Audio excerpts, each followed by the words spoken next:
Oi, gente, no Show Business hoje o tema é educação e empreendedorismo. Para conversar sobre esse assunto, convidamos Flávio Augusto, criador e dono da rede Wise Up, rede de escola de inglês.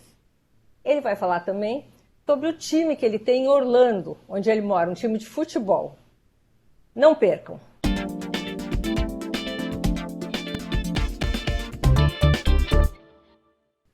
Oi, Flávio, bem-vindo ao Show Business.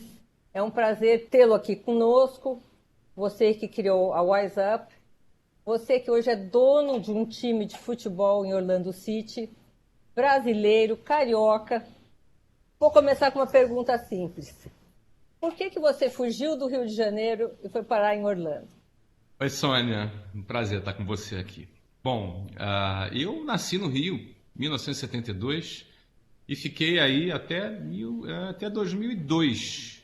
Não é? 2002 foi quando eu fui para Curitiba trabalhar na expansão da WhatsApp naquela ocasião. A WhatsApp já tinha 7 anos no mercado, a gente estava crescendo. E eu fui para Curitiba trabalhar na expansão da empresa. E desde então fiquei lá por 7 anos e depois eu fui para o exterior e já estou fora do Brasil há 11 anos. Mas como todo carioca, de vez em quando você vai ouvir um xizinho aqui, um chiadinho aqui, é porque é a prova. Eu sou carioca. Conta um pouquinho o que é o Wise Up. Conta para o nosso telespectador, talvez não esteja tão familiarizado com a escola e o grupo. A WhatsApp é uma empresa que é resultado do sonho de um garoto de 23 anos na ocasião, que era da periferia do Rio de Janeiro, da área ali depois de Bangu, de uma família bem simples, mas que teve um sonho e encontrou no empreendedorismo uma forma de mudar de vida. Não é? Eu sempre encarei vendas e empreendedorismo como um meio de eu mudar de vida. Era como uma coisa que eu abracei.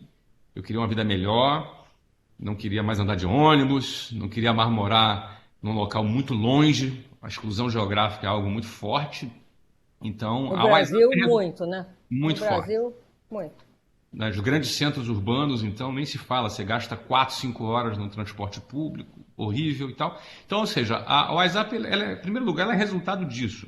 Ela é resultado de um grito de independência, né? de uma luta muito forte.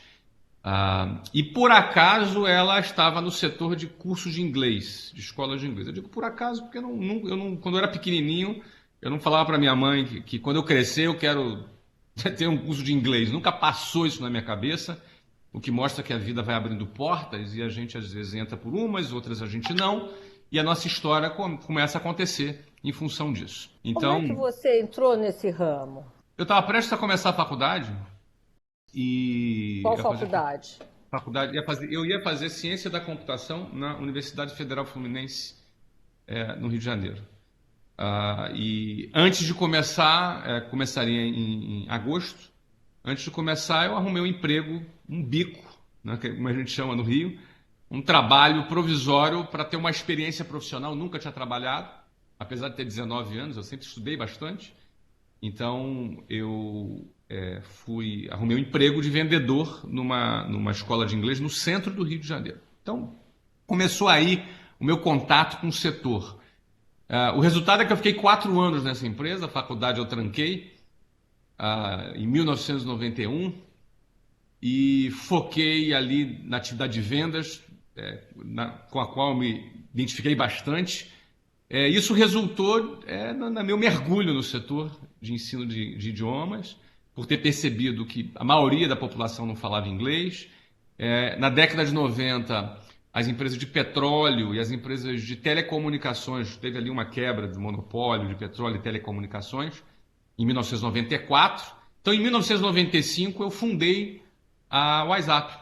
Então, ou seja, com a abertura do mercado, empresas internacionais vieram para o Brasil e da noite para o dia, o chefe das pessoas, né, os chefes das empresas eram gringo, da noite para o dia. E inglês passou a ser exigido pelos RHs das empresas. Então, o inglês passou por essa transição de recomendável, que já era, para algo de fato essencial e necessário. Você E já aí, falava inglês? Você já não, eu não falava falava inglês, nada de não? inglês. Você foi aluno do seu primeiro curso? Não falava de inglês, eu levei muitos anos. Comecei a estudar inglês 10 anos depois que a gente já tinha escola. 10 anos depois eu comecei a estudar inglês. Por quê? Falta de tempo? O que aconteceu? Primeiro, assim, eu como um garoto da periferia não tinha... Você não aprende inglês na escola, né? Não. Apesar de você estudar o verbo to be 387.954 vezes na escola, você não sai do verbo to be, não é? Então você não aprende inglês na escola. E para você aprender inglês, tem que pagar um curso de inglês. Uma pessoa de classe média baixa não tinha ali acesso a esse tipo de conhecimento. Eu estudava bastante, mas não tinha acesso a isso. Quando eu Mas comecei a quando você trabalhar. fundou o curso, quando você foi vender curso de Aham. inglês para as outras pessoas, quando você estava fazendo faculdade, por que você levou tanto tempo para começar a aprender inglês? Porque não, primeiro eu não usava inglês em nada, eu era vendedor, né? Eu posso ser, por exemplo, vendedor de um hospital e não ser médico. A gente tem um monte de vendedor no clube de futebol aqui, nosso, talvez uns 50, um time de 50 vendedores no nosso clube de futebol que vende patrocínios, que vende várias coisas, nenhum deles é jogador de futebol. Você pode vender publicidade numa emissora de televisão, como a Band, por exemplo, e você não ser jornalista. Então, a função de vender um produto não está relacionada à área técnica desse produto. Então, eu vendia, era essa a minha função. Não usava inglês, não era professor de inglês, não dava aula de inglês, portanto, não era necessário, mas o principal motivo não é esse. O principal motivo é que alguém que gasta 4 horas por dia, 4 horas e meia por dia, dentro de um ônibus lotado, só para ir e voltar do trabalho, e encarava ali uma rotina intensa de trabalho para tentar mudar de vida como eu queria, eu trabalhava 12, 14 horas por dia. Foi o que eu imaginei. Então você imagina, você trabalhar 12, 14 horas por dia, gastar mais 4 horas e meia no trânsito. O meu foco absoluto estava no trabalho. Então foi assim quando eu abri a empresa. Depois que eu abri a empresa, ficou pior ainda, porque além disso eu tinha que pagar aluguel, eu tinha que pagar 20 funcionários, tinha corda no meu pescoço. Eu abri a WhatsApp com cheque especial, com dinheiro de cheque especial, foi 20 mil do meu cheque especial, com juros amigáveis de 12% ao mês. Juro tranquilo, né? 12% ao mês. Então, era muito, tinha que matar um leão por dia. Então, e já no segundo momento, já tendo sido bem sucedido, eu já tinha 100 escolas. 100 escolas, 100. Não são 100 alunos, não são 100 escolas espalhadas nas principais capitais do Brasil. Ou seja, mesmo eu já estando financeiramente confortável, cara, o trabalho para gerenciar 100 escolas era enorme, mas foi aí quando eu decidi começar a estudar inglês. E você já Porque tinha ideia de mudar para fora? Não. não tinha, Pensa mas aquele... eu não tinha, mas eu falei, pronto, agora deixa eu aprender, porque quem aprende inglês tem acesso a coisas maravilhosas. Primeiro, você vai assistir um filme sem legenda, você vai ouvir uma música que você entende, aquela música que você cantou a vida toda sem saber o que estava falando. Terceiro, não era o meu caso, né? Você tem acesso a salários 62% maiores no mercado. Você ganha mais dinheiro. 62%?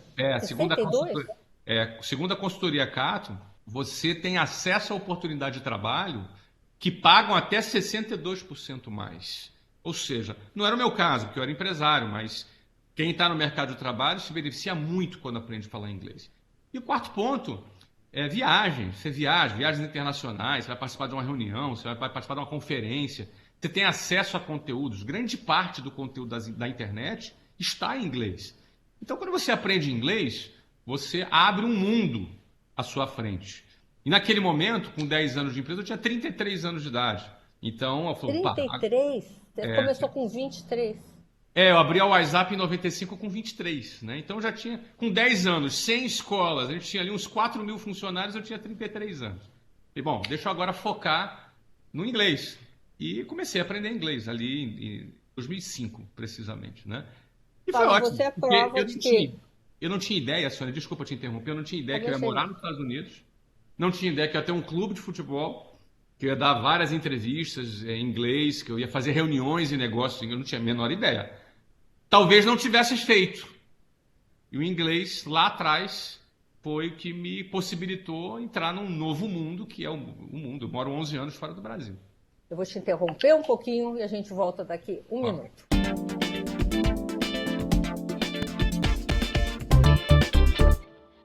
Flávio, retomando agora o assunto que a gente estava falando aqui no último bloco, você resolveu aprender inglês e acabou indo para fora. Você começou a vender cursos de inglês, né? E se tornou um empresário de escolas de inglês. É muito curioso, né? Porque parece que, eu não sei se você é um homem de visão ou a vida te deu sorte, como é que aconteceu isso? Queria ver como que você vê isso e como é que você sente esse caminho. Foi um caminho, obviamente, batalhado, mas você dá esperança para muita gente que está nos assistindo poder trilhar um caminho de sucesso como você trilha. Eu penso que a gente toma decisões na vida que nos abrem portas. Então, por exemplo, eu não acho que é uma coincidência eu ter acabado morando fora do Brasil e comprado um clube de futebol. A pergunta é, se eu não falasse inglês, será que eu teria feito isso? Então, eu acho que quando eu comecei a aprender inglês, embora não fosse uma exigência do meu trabalho, porque eu ali como empresário no Brasil não tinha uma exigência, como às vezes um profissional de uma empresa tem, a exigência do chefe, olha, você precisa falar inglês, você vai para uma reunião, precisa falar inglês e tal. Embora não tivesse, quando eu tomei a decisão, novas possibilidades se abriram. Exatamente. E essas novas possibilidades que vão aparecer na nossa vida, não é? E às vezes elas não aparecem porque não tomamos determinadas decisões em algum momento da nossa vida. Talvez aparecessem outras. Eu Se acredito estivesse que começando vendendo sorvete, outras talvez. cadeia de sorvetes. Exatamente. Outras talvez tivessem acontecido. Ou não. A gente não tem garantia de nada. Não é? E eu acho que a vida seria muito chata se a gente tivesse garantia de tudo. E a gente não tem, e estabilidade não existe, e o mundo, a vida é uma montanha-russa, às vezes de sobe e desce, e é assim que é. A gente tem que aproveitar essa jornada, aprender e tomar as melhores decisões. Eu tenho certeza que quem toma a decisão de aprender inglês, certamente, mesmo sem saber, está criando para a sua própria vida, no futuro, algumas alternativas que não teria se não falasse inglês. Mas isso hoje em dia, na hora que você tomou essa decisão, não era tão óbvio assim, né? Não era tão Era menos claro. um. Porque era no início desse processo. Hoje todo mundo Exatamente. sabe, mas Sônia, mesmo todo mundo sabendo, somente 5% da população brasileira fala inglês. Ou Quantas seja, escolas tem a WhatsApp hoje? hoje nós temos mais de 400 escolas no Brasil. Brasil. Isso. Vocês têm algum plano para expandir para a América Latina? Vocês têm algum plano de ensinar português nos Estados Unidos? Bom, Existe algum movimento? Então, a gente está presente hoje, a gente tem alunos hoje em 52 países. A WhatsApp, principalmente de 2019 para cá, e depois impulsionada em 2020, quando nossas escolas todas ficaram fechadas por conta da pandemia, aliás, estão fechadas até agora por conta da pandemia, houve um foco muito grande da empresa nas nossas operações de ensino à distância. Então, nós temos uma operação que nós chamamos de WhatsApp Online. E a WhatsApp Online, ela tem hoje centenas e milhares de alunos espalhados em mais de 52 países. Na América Latina, na Europa, na Ásia. Todo mundo online. Todo mundo online. Exatamente. Quando Online. veio a pandemia, você já tinha essa quantidade? Qual era a diferença da quantidade online para hoje? A gente multiplicou por 5 na pandemia. Foram 400% de crescimento da pandemia. E é uma tendência irrevogável e irretratável, né? Ela não vai voltar atrás. Ela é inexorável que o ensino à distância ele se tornou parte da realidade, né? Desde uma senhora que ia na quitanda do bairro e agora ela descobriu que pode entrar no aplicativo e comprar os vegetais que ela se arrumava para ir lá comprar, ela compra e entrega na porta da casa dela. O processo Mas isso já compensou escolas físicas, ainda existe, que vocês tinham de faturamento? O online já compensou ou está a caminho? nós crescemos muito, nós passamos a faturar mais. Mas, infelizmente, temos as escolas fechadas até hoje e vão ficar fechadas, no mínimo, até setembro, outubro, na minha opinião, por conta da vacina. Não é? Enquanto não tiver uma vacinação em massa, o consumidor, nosso consumidor, 73% dele deseja voltar para a sala de aula só depois da Para vacina. conviver com pessoas, né? Conviver com pessoas. Então, o que acontece? A gente tem dado aula para esses alunos todos pela internet, por plataformas de videoconferência, similar a essa aqui que a gente está usando agora. Toda empresa precisa de um planejamento. Nessa pandemia, muito difícil, né?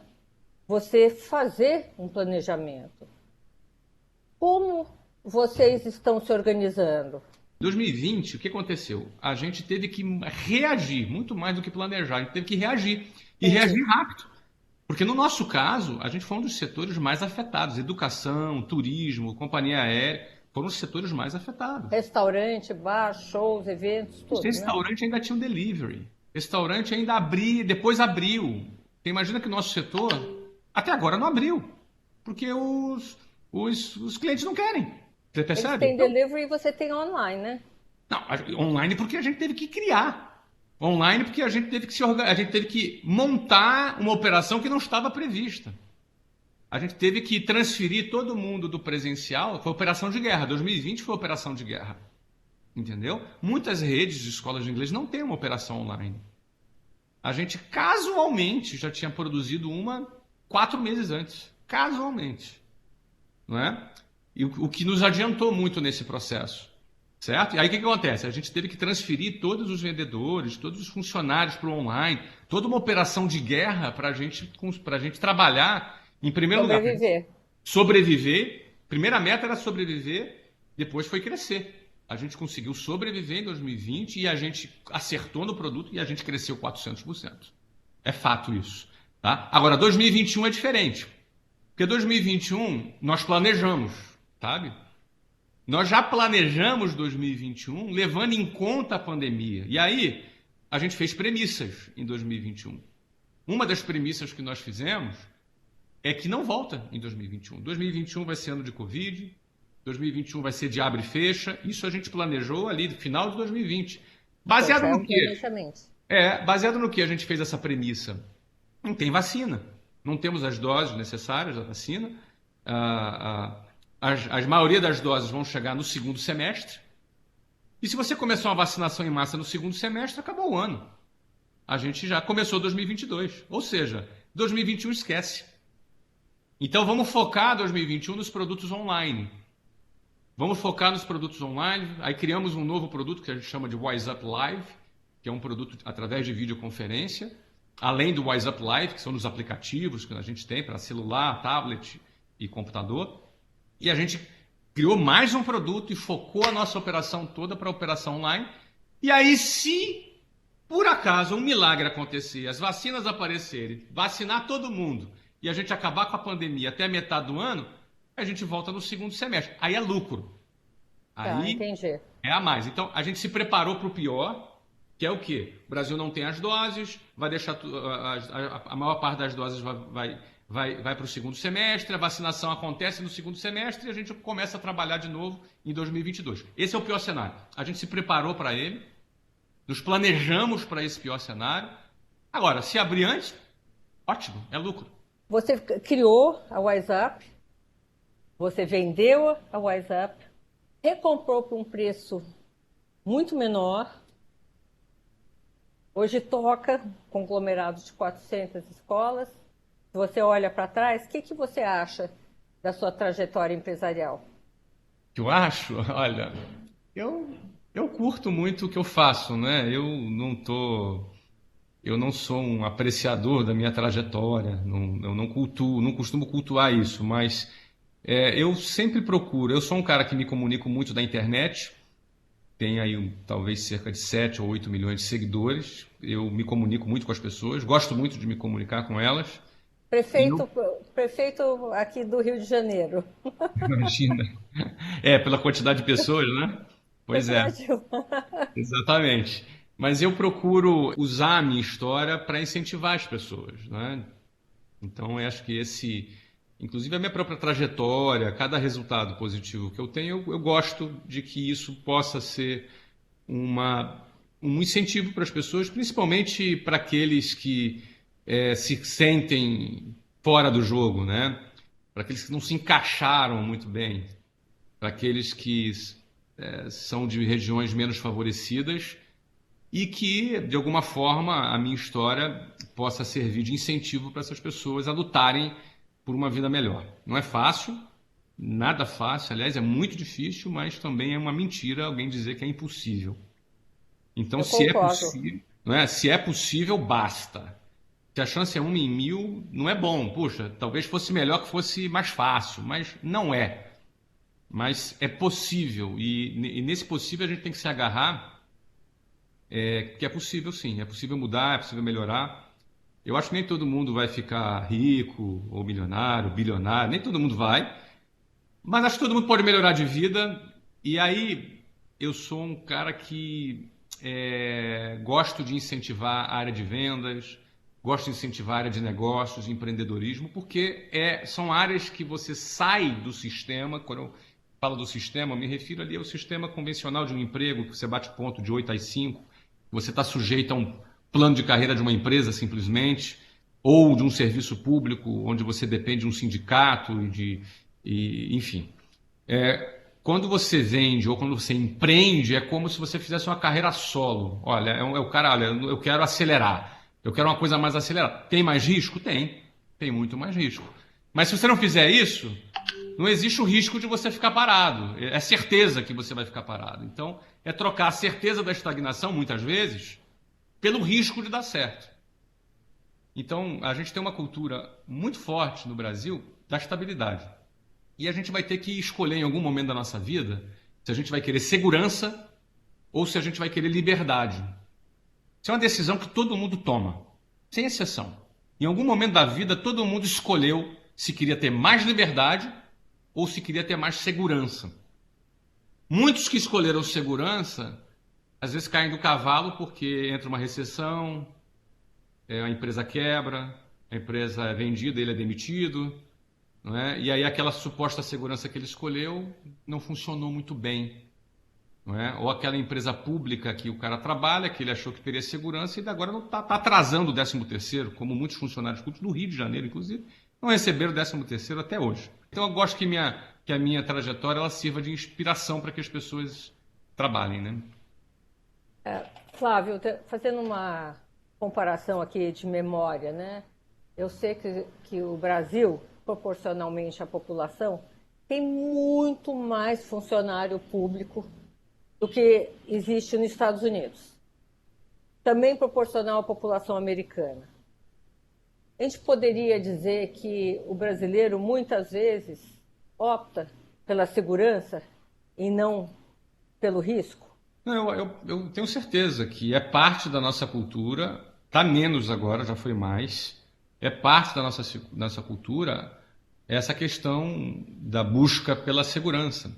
E repito, não tem nenhum problema, nenhum erro, pecado, crime, alguém optar pela segurança. O que eu costumo dizer é que essa segurança não existe. Essa estabilidade, ela é quase como uma ficção cultural, porque o mundo muda o tempo inteiro. Quem Mas não as leis entendeu isso, trabalhistas aqui são muito mais. Protegem muito mais o trabalhador, o funcionário público principalmente, né? Do que o mas empreendedor. E aí é o perfeito, contrário. mas será que protege? Esse é o Não, ponto. Ele ganha uma essa é uma indenização. questão que cada um tem que ver consigo mesmo, mas Claro, teoricamente eu tô fazendo advogado do diabo, tá? eu compreendo. Não, não, não. Eu penso muito no funcionário nesse aspecto, Sônia. Será que protege mesmo? Eu, por exemplo, nunca tive uma carteira assinada, eu nunca quis ter uma carteira assinada, mesmo quando eu trabalhava. Não é? Eu nunca. Eu sou, repetindo, né? Eu sou um cara que veio da periferia, da classe média baixa. É, é, eu nunca acreditei que o INSS seria alguma garantia para mim. E hoje a gente está Exatamente. vendo a quantidade de reformas da Previdência que aconteceram. A gente sabe que o INSS é uma grande pirâmide financeira. Então, por que que eu falo isso? Ela depende da adesão de novos membros para pagar os membros antigos. É uma típica pirâmide, entendeu? Ou seja, quando você paga o teu INSS e a empresa paga o teu INSS, não é a tua aposentadoria que está sendo garantida. Esse dinheiro vai para pagar o já existente. A pergunta é, quem vai pagar pela tua aposentadoria se os nossos idosos vivem cada vez mais? Isso é bom. Não é ruim não, é bom. Mas, vamos Ótimo. pensar na aposentadoria. Se os nossos idosos vivem cada vez mais, porque a medicina avançou, o que é ótimo, a gente vai ficar velho e vai viver mais. Que bom. Porém, os casais têm cada vez menos filhos. Então, a tendência é ter menos força de trabalho no futuro para pagar mais idosos. A conta não fecha. E aí vai vir um monte de reforma da Previdência, daqui a pouco um burocrata de Brasília vai dar uma canetada e vai dizer que você vai se aposentar só aos 90 anos. E aí você pagou o tal do INSS, que você achou que ia te garantir alguma coisa, e não vai te garantir. Então, eu nunca acreditei, não é? O próprio fundo de garantia é um dinheiro que fica obrigatoriamente, é o dinheiro do empregado que fica obrigatoriamente dentro, depositado numa conta do governo, e historicamente rende menos que a própria inflação. É um dinheiro que está sendo deteriorado. E às vezes o funcionário quer usar esse dinheiro, não pode usar esse dinheiro. Ele Eu está, entre concordo. aspas, confiscado. Eu concordo com você. Eu vou ter que te interromper só um minutinho. A gente volta já já.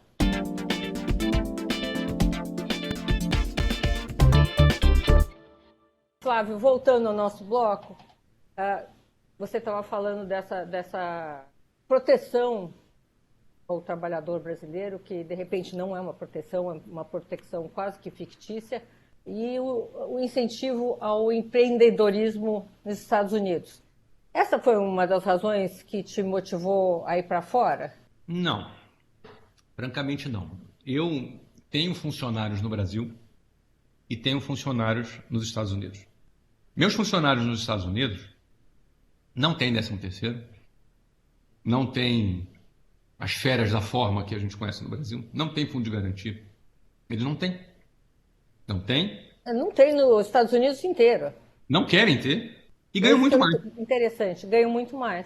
E E ganham muito mais. fazem a sua própria aposentadoria cada um, né? Exatamente. Você tem a aposentadoria estatal, mas existe uma cultura de investimento em bolsa de valores, de cada um fazer a sua própria poupança. É uma cultura, não é? Não existe a cultura de que as pessoas tenham a segurança e a tranquilidade que o Estado está fazendo isso para ela. Eu não estou dizendo que os Estados Unidos é um lugar perfeito, tem muitos problemas aqui. Vários problemas. Inclusive alguns que não tem no Brasil, aqui tem também. Então, eu nunca gosto de fazer muito essa comparação, mas especificamente sobre isso, eu sempre digo, em relação a isso, que quando a gente enxerga toda essa minha narrativa para falar de que o Estado não dá essa proteção como as pessoas pensam, é para chegar à seguinte conclusão. Se eu não tenho essa segurança que culturalmente no Brasil as pessoas acham que tem, se eu chego à conclusão de que eu não estou seguro, por que que eu não vou empreender? Por que que eu não vou, então, ter uma vida mais arrojada? Já que eu estou me arriscando achando que estou seguro, por que não, então, me arriscar entendendo que eu não estou seguro? Que eu não tenho nada garantido? Porque empreendedorismo não tem nada garantido. O empresário não tem nada garantido. Tem nada que garanta ele. Não tem um salário garantido, ele não tem um ganho garantido, ele não tem nada garantido. Só que é o seguinte, ele também pode ter ganhos ilimitados. Ele também pode investir e ganhar muito mais. Então você tem o risco versus o ganho. Quando você vai para o sistema, para o mercado de trabalho, as pessoas acham que tem a segurança e ganham menos. O que eu estou indagando aqui é que essa tal segurança não é tão segura assim, hein? Não é mais. Cuidado. Então é o Não é risco por um mesmo. ganho pequeno. Então, se é para ter um risco por um ganho pequeno, que tal ter um risco por um ganho maior? Eu sou um cara em que o empreendedorismo, ele mudou minha vida. Eu sou uma pessoa que a história foi escrita e mudada completamente da minha família por conta do empreendedorismo. Seus Então, irmãos empreendem também? Você tem quantos irmãos? Como é que é? eu tenho 3 irmãos, 2 deles empreendem também. Uma não empreende e 2 deles empreendem. Então, eu acho que o empreendedorismo, ele dá oportunidade. Agora, não é fácil, gente. Estou dizendo que é fácil aqui. Não é fácil, claro que não é fácil.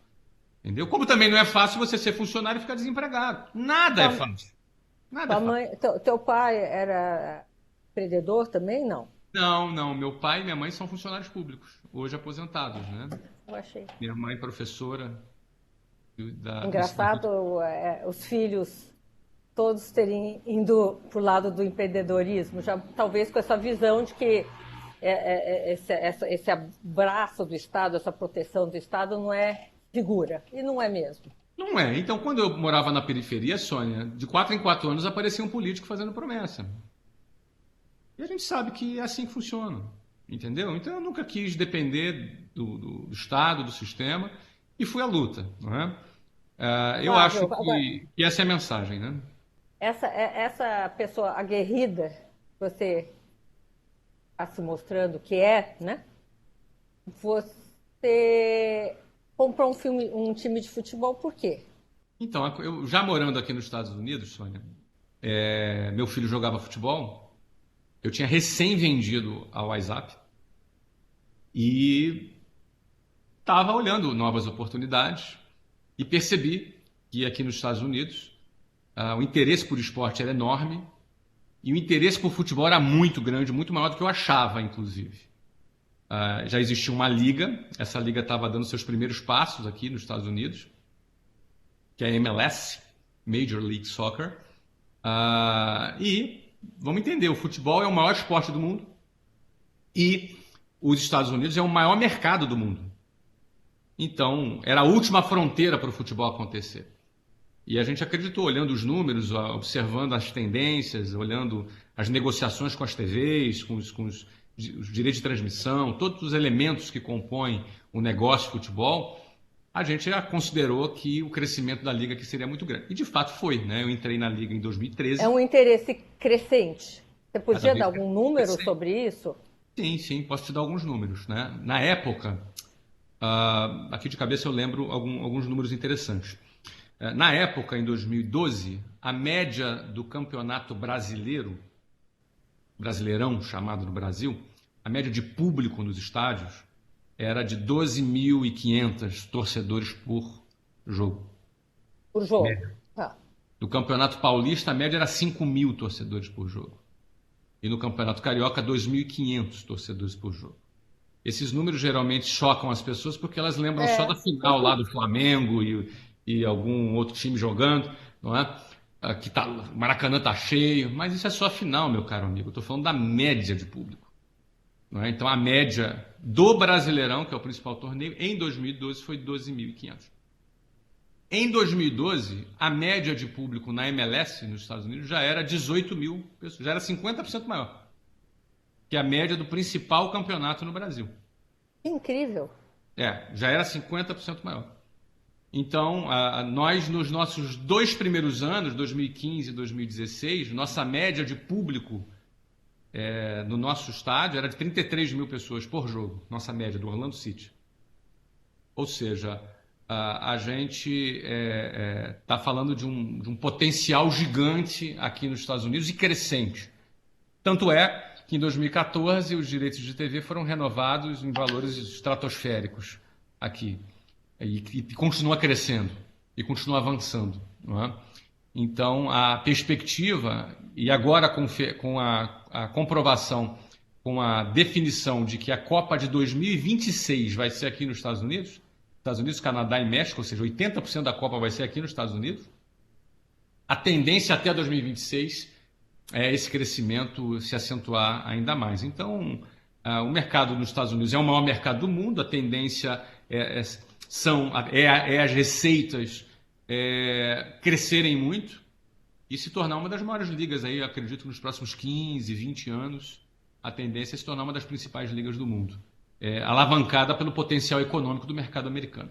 O futebol americano, para a gente ter uma ideia aqui no Brasil, o soccer, enfim, um modelo bem diferente do nosso, com a bola, enfim, que é arremessada, não tem Com a chute mão. nem nada para quem está nos assistindo, que é um futebol, aliás, muito bruto, na minha opinião, né? Ele tem quantos milhões de espectadores? É o Você esporte. sabe? Eu não sei o número de cabeça aqui, mas é o esporte que tem muito tradicional já. É, Não é? A gente tá, para você ter uma comparação. Aqui a gente às vezes no Brasil acha que só existe, porque no Brasil praticamente o futebol é o único esporte que tem alguma relevância econômica, exatamente. não É. é? Aí Aqui vocês nos têm Estados Unidos, beisebol. não, aqui não, aqui são vários esportes. Você tem desde o hóquei, você tem basquete, você tem beisebol, você tem futebol americano, tem futebol. Então você tem realmente uma gama de consumo de esporte muito forte. É uma outra cultura, né? Para a pessoa, nas faculdades, o esporte é muito forte também. Então, tem um mercado, é um mercado muito mais pulverizado. Você tem aí públicos muito grandes. Tem uma classe média muito alta nos Estados Unidos, mais de 300 milhões de habitantes, a maior parte dela com uma classe média alta, que consome bastante. Então, é um mercado com uma dinâmica diferente. Como você vê o caminho do futebol brasileiro frente ao mundo? Eu acho que o futebol no Brasil está muito enraizado na cultura. Não acho que vai ter problema de interesse no futebol, ou problema de público. Não vejo que este é o problema no Brasil, né? Eu acho que o brasileiro adora futebol, tem uma relação muito forte com seus clubes, não é? Você tem o Flamengo, o Vasco, você tem o Palmeiras, você tem o São Paulo, o Corinthians. Então você tem uma relação muito sólida, na minha opinião, muito madura com os clubes. Não acho que parte daí um problema. Também não acho que teríamos problemas com o talento brasileiro. O futebol brasileiro tem muitos talentos. Embora a gente veja hoje menos talentos do que quando a gente olhava para a década de 90 ou de 80, não é? Ah, Na realidade, a gente tem muitos talentos no Brasil. O Brasil é um celeiro Muito. de talentos, exporta talentos para o mundo todo. Eu penso que a atividade de futebol no Brasil é uma atividade política e não uma atividade empresarial. Então, o clube é uma entidade sem fins lucrativos, onde um dirigente ele toma decisões erradas hoje e vai embora, e essas decisões erradas explodem na mão de uma gestão futura. É diferente. No Orlando, se tiver dívida, eu tenho que pagar da pessoa física. Eu sou responsável. Não é? Exatamente. Eu já acompanhei várias tentativas de dirigentes de clubes de futebol, ou de pessoas, indivíduos, tentarem transformar os clubes em empresas, né?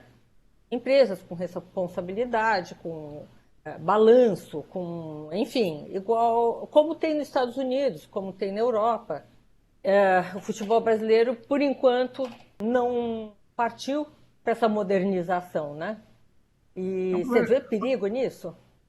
É uma questão de estrutura, né? Na Europa também eram clubes, agremiações mais políticas. Elas foram se transformando numa coisa mista, não é?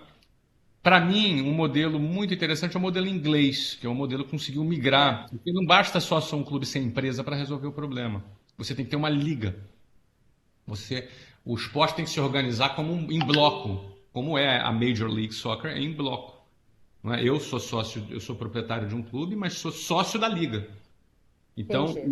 os donos dos clubes são donos da liga e sócios entre si. Então, você tem uma gestão da liga. Então, você tem uma direção para onde você está indo.